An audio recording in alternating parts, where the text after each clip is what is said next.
starting a company As a non-technical founder? as a non-technical founder. Or non-technical, not versus technical. Can you start a tech company as a non-technical founder? Maybe something like that. Okay? I don't know. It'll come to me as well. All right. 3, 2, 1.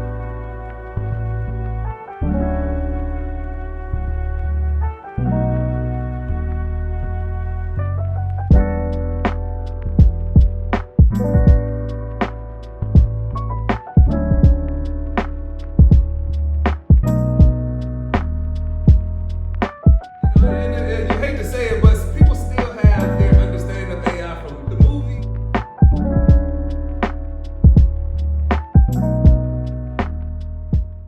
What's up, everybody? Welcome to the Tremain Show. I'm Tremain Davis, Dawn and Tremain edition. All right, today we're going to be talking about starting a company as a non-technical founder, specifically a tech company. And this is important because there are a lot of people who may have an idea, especially in 2024. Everything is kind of like tech-based. There's AI. There's so much technology that underpins so many of the things that we do. If you're not a technical founder, and when I say technical founder, that means you code, you these type of things. You can write code, you can deal with AI, all of the things. If you can't do those things, maybe you feel a little intimidated about starting a high-growth company specifically, or any sort of technical company, because you feel like, I don't know the tech. But you are in luck today because you have two non-technical founders who have started high-growth companies before. All right, you guys know my background. I'm a 6-time founder. 4 of those 6 companies have been tech companies. I've never been a technical founder. And Dawn, you are working, you tell them what you're working on. Yeah, so I run companies in the personal care space with a tech-enabled nexus. So in other words, our companies produce products that have to be engineered, that have to be manufactured. These are technical skills that I do not have. I'm a lawyer by training. I am not an engineer. And so a lot of the pushback that I've always gotten has been, well, how are you going to do this if you don't know how to engineer, if you don't know how to produce product? And we've got those answers for you today. We have those answers for you today. All right, so my very first company. So I started my first company, tech company, at 19 years old. Wow. So I was a young man. I'm 42 now, which makes that 25 years ago. Wow. Exactly.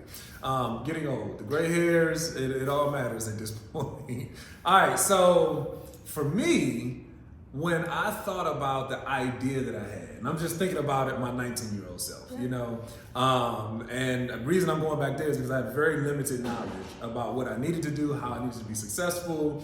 I had no network, coming from we talked about this before. We're both from Southeast Washington, D.C., where, especially back in the 90s, there weren't many people starting businesses. Like, entrepreneurship was not like a thing. So I didn't have a network of people around me who were doing the stuff. Yeah. And so if I now want to start a tech company, or I have an idea that is going to take technology to execute, the very first thing I need is a technical founder. Yeah. All right, so I feel like, kind of spoiler alert for this whole video, is that, if you're trying to do something in tech, you do need somebody who knows how to do the stuff. Yes. It doesn't have to be you necessarily, but, because I think the clickbait on the video is that non-technical founder exits $1 billion tech company. May be true, but it's, of course, with that technical expertise. So the whole idea here is that we don't have to actually do the stuff, do the technology, build the tech, put our hands in the dirt. I think one of the key takeaways for me is that, and I want to hear your opinion on this, is that I think you have to get really good as a non-technical founder, understanding what you are good at. Absolutely. Because, if you're building some sort of tech-enabled company or engineering underpinned sort of skill set type of company, and you don't do that, you have to be able to articulate what your value in the equation is. That's and you right. have to be able to do that quickly. Even if you're the founder, the CEO, things like that. If everybody's working day in and day out to get this thing off the ground, and you aren't doing anything, that can quickly hamper morale and these types of things for the team. So, I had to think immediately that, okay, I want to do this tech business. I don't do tech.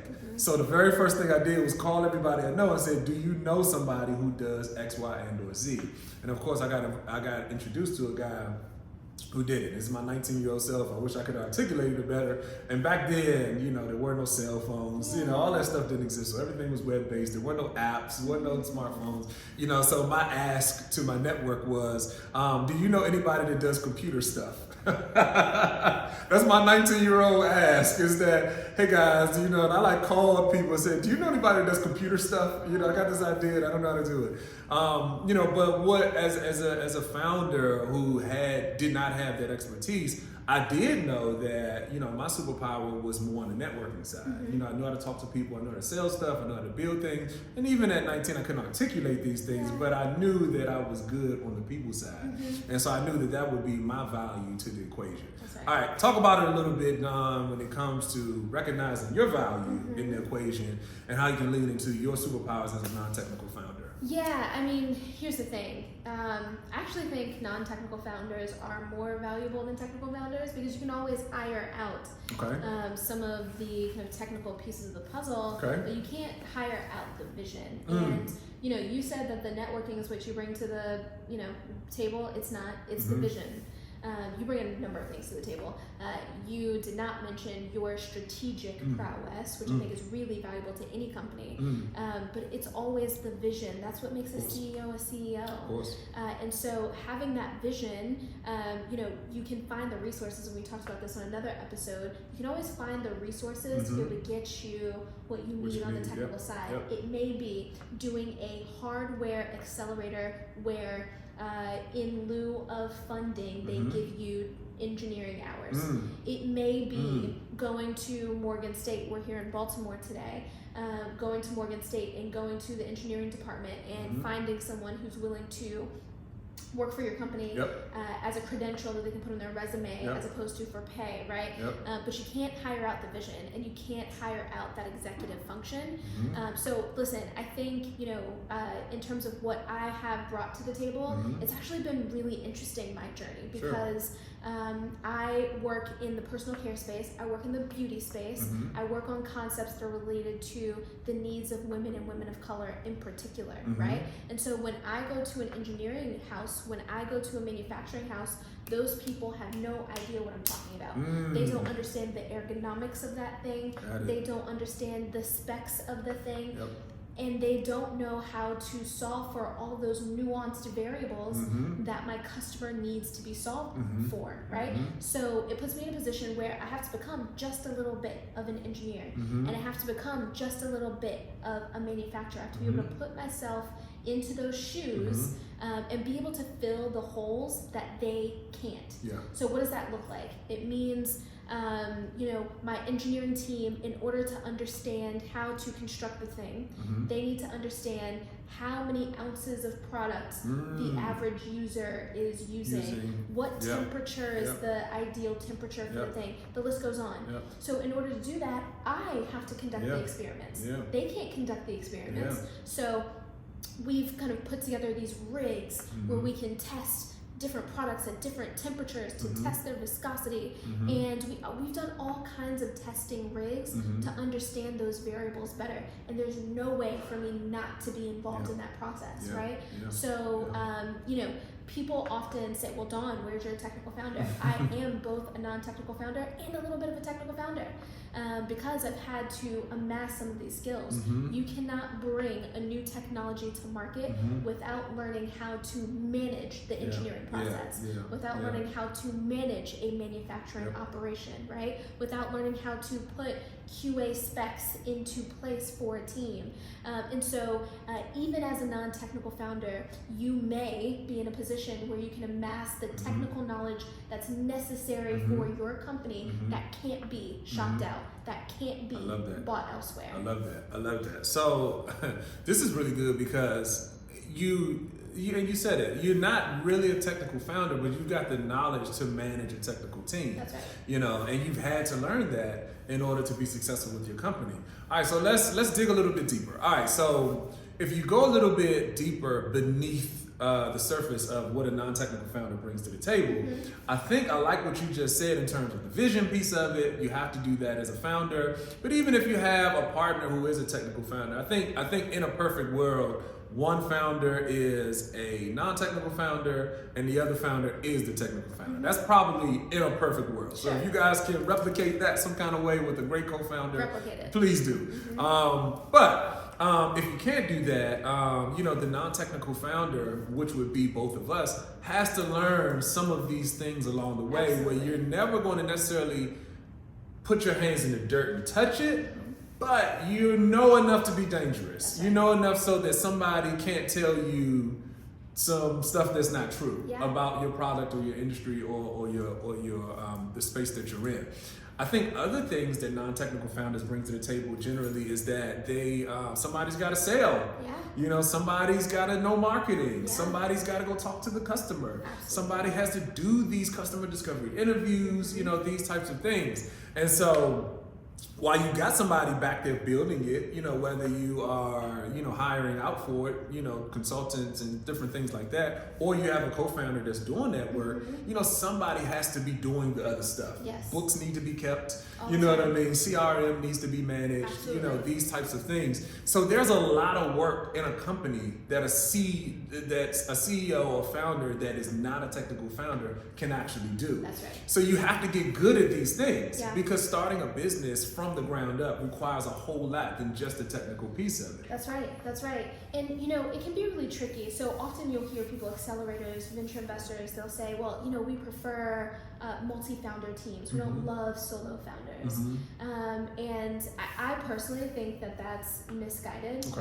Because, when I think about all of the folks in my space who understand how to innovate, who come up with a new innovation, engineer that new innovation, manufacture that new innovation, bring it to market. It's a very small pool of people who can do that thing. And in my space, the kinds of people who can do that nuts to bolts, they're usually coming from really big companies and they're usually commanding multi-million-dollar salaries, right? These are not people who you can hire for cheap, right? Yeah, for sure. And so, I think, my superpower, I mentioned that I'm a lawyer by training. You've got the technical piece, but the technical piece, honestly, there's so much more to the puzzle, as you were saying before. And any given day, I can be doing intellectual property strategy and selling and pitching and redoing a deck and shooting content and coming up with marketing messaging, right? This part is important. The product is important. Putting something on the market that works and that serves your customer is really important. But there's so many pieces of the puzzle that sometimes I believe go unappreciated. That some founders, that some VCs, that some accelerators don't value as much as they probably should. I think that, so here's a little bit of devil's advocate on that one, is that, so I'll give you a personal example. So, many may know, so I run an ed tech company. And so what we do there is we build AI-enabled educational programming. So we raised our seed round without a CTO. Now we're working on AI-enabled educational programming. We had just enough of a product, which was very dirty. I mean, very dirty. Very early stages of what the product actually looked like. Little bit of traction, but one of the things we got dinged on a lot was that we didn't have a CTO. We didn't have somebody that was technical on the leadership team. And that is something that I think held us back from a lot of funding. Like a lot of funding, and so luckily we were able to get, certain investors to come in. But one of the things we had to promise, like, you give us this money, the very first strategic hire we're doing is a CTO. So, I guess the thing I would maybe push back a little bit on is that, some VCs are very locked in to the idea that if you're building a tech startup, you have to have somebody with this expertise on the leadership or co-founding team. Don't push back a little bit. Push back all you want. Because I'll push back too. Because here's the thing. You did eventually bring on a technical founder, but you brought on a technical founder when it was the right time for you, right? Here's the thing. When you bring on C-suite level help, when you don't quite know exactly where you're positioning yourself in the market, you can do more harm than bad, right? Often, in many founders succumb to the pressure that investors put on you to do all kinds of things. True. I've had investors put a lot of pressure on me to hire certain people that they thought were better suited to do the thing, when in fact those people look great on paper, but can they get their hands dirty and actually execute on the thing? Maybe not.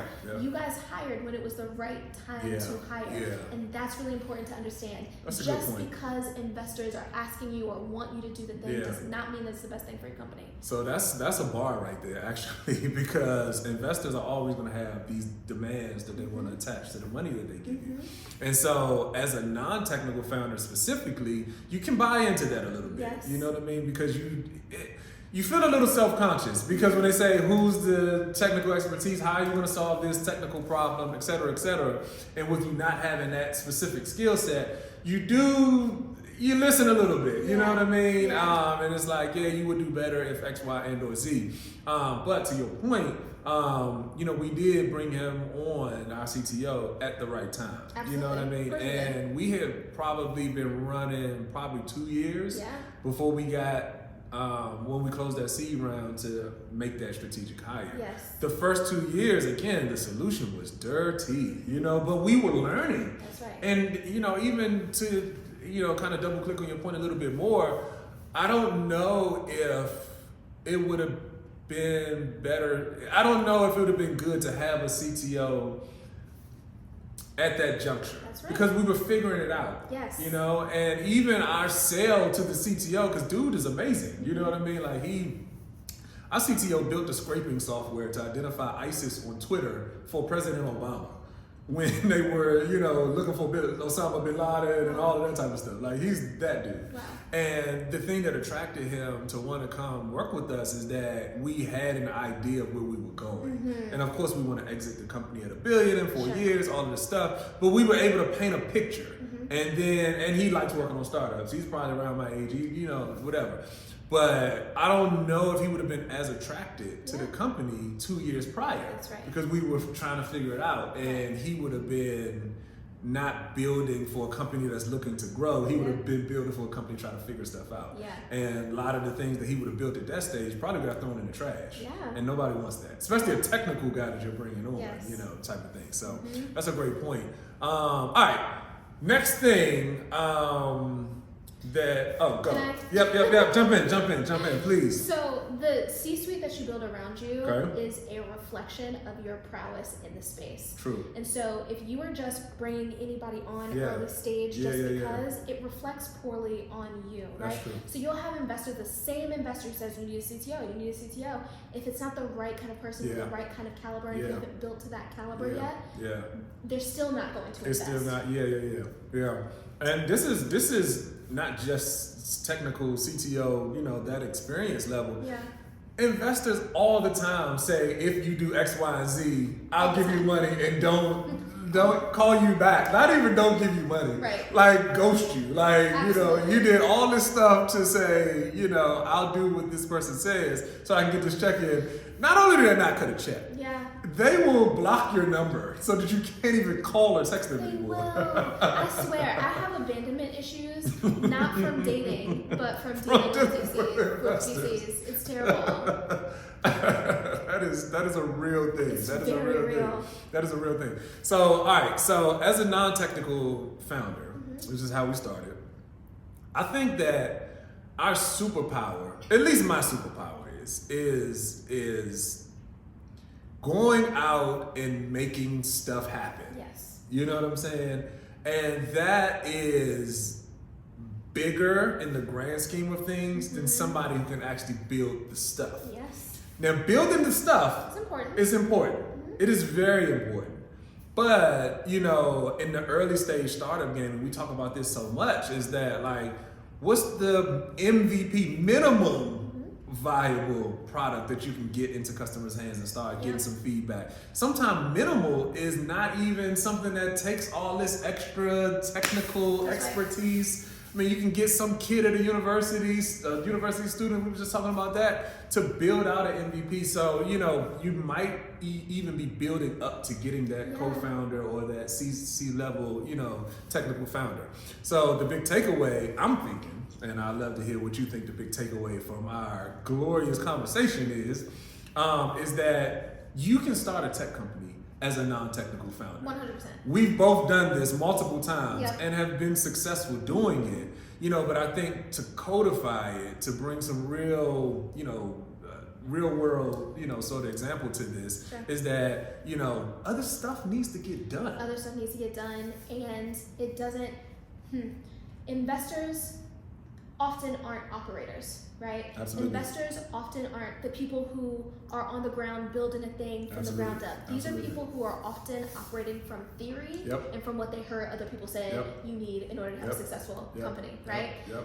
And so a lot of times when people are just saying things, they don't actually understand the grit, the order of operations, the prioritizing, right? And here's the thing, I'm in the tech-enabled physical product space. I deal, because there's so few women and certainly very few black women in the tech-enabled product space, I get so many people incoming. Hey, I have an idea. Hey, I've got this startup. Hey, I've got this prototype. How do I grow, right? And I always hear the same thing. I've gotta get an engineer onto my team. That's not going to help you. Yep. One engineer is not going to help you. Yep. If you're in the physical product space, you need a mechanical engineer and a industrial engineer, and you need a machining expert, and you need a lot of things, right? Yeah. And so when you start thinking down that road about owning some of that labor too early, it's not just that there are better ways, it's that way will actually take your company. Yeah, it'll kill it. It'll kill the company. It'll kill the company. It'll kill the company.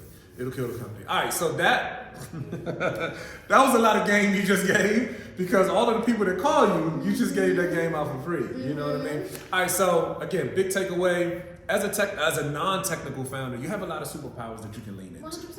You have a lot of superpowers. And the thing is that, if you don't have a co-founder, still get started. Yes. If you don't have a technical co-founder, That's you don't right. have the skill, you can still get started. Right. You can still get started. There are resources, especially today, 2024, come on.